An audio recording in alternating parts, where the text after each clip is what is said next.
தளபதி சொந்தங்கள் எல்லாருக்கும் வணக்கம். ரீசெண்டாக வந்து நம்ம தளபதி விஜய் அவர்கள் ஆர்பி சௌத்ரியோட வீட்டுக்கு போய் அவருக்கு நேரில் அஞ்சலி செலுத்தியிருக்காரு. ஏன்னா அவர் இறந்துட்டார் அப்படிங்கிறது எல்லாருக்குமே தெரிஞ்ச ஒரு விஷயம் தான்.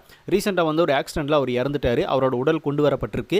இப்போ நிறைய திரைப்பிரபலங்கள் வந்து அவருக்கு அஞ்சலி செலுத்திக்கிட்டு இருக்காங்க. ஸோ நம்ம தளபதி விஜய் அவர்களும் பார்த்தோன்னா இப்போ கொஞ்சம் நேரத்துக்கு முன்னாடி அங்கே போய் அவருக்கு நேரில் அஞ்சலி செலுத்திட்டு வந்திருக்காரு.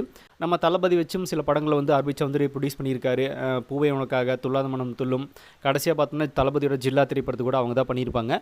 ஸோ இன்னும் அவங்களோட 100வது திரைப்படத்தை தளபதி வச்சு பண்ணணும் அப்படின்ற ஒரு ஆசை இருக்குது அப்படின்னு மாதிரி எல்லாம் அவங்க சொல்லியிருப்பாங்க. ஸோ அந்த மாதிரி தளபதி அவங்களும் ஒரு காம்போ அப்படின்னா வெற்றி காம்போவாக தான் இருந்திருக்கு. ஸோ அப்படிப்பட்ட ஒரு நபருக்கு ஒரு நேரில் போய் அஞ்சலி செலுத்தணும் அப்படின்றதுக்காக மட்டும் இல்லாமல் ஜீவா பார்த்தோன்னா தளபதியோட பெஸ்ட் ஃப்ரெண்ட் அப்படிங்கிறது தெரியும். 2 பேருமே வயசு வித்தியாசமாக இருந்தாலும் ஃப்ரெண்ட்ஸ் மாதிரி தான் இருப்பாங்க. ஜீவா வந்து தளபதியோட ஃபேன் வேறு. ரீசெண்டாக தளபதி ஜெயிச்சதுக்காக கூட பார்த்தோன்னா ஒரு வீடியோ ஷேர் பண்ணி அவர் அழுகிற மாதிரியான ஒரு வீடியோ ஷேர் பண்ணியிருந்தார். அதெல்லாம் பயங்கர வைரலாச்சு. ஸோ அதுக்கப்புறமா இந்த மாதிரியான ஒரு அதிர்ச்சி செய்தி அப்படி அவருக்கு வரும் அப்படின்னு கண்டிப்பாக அவர் நினச்சிருக்க மாட்டார். இந்த மாதிரி ஒரு சந்தோஷமான நேரத்தில் இந்த மாதிரியான துக்கமான செய்தியும் அவருக்கு வந்திருக்கு.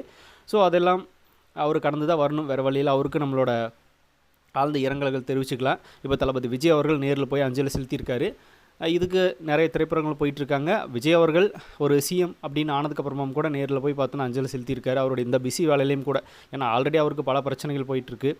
பல விஷயங்களை பார்த்தோன்னா அவர் அங்கேயும் இங்கேயும் ஓடிக்கிட்டு இருக்காரு. இந்த சுச்சுவேஷனில் கூட நேரில் போய் அஞ்சலி செலுத்துறது அப்படிங்கிறது ஒரு மிகப்பெரிய வேலை தான். அதையும் பார்த்தோன்னா அவர் பண்ணியிருக்காரு.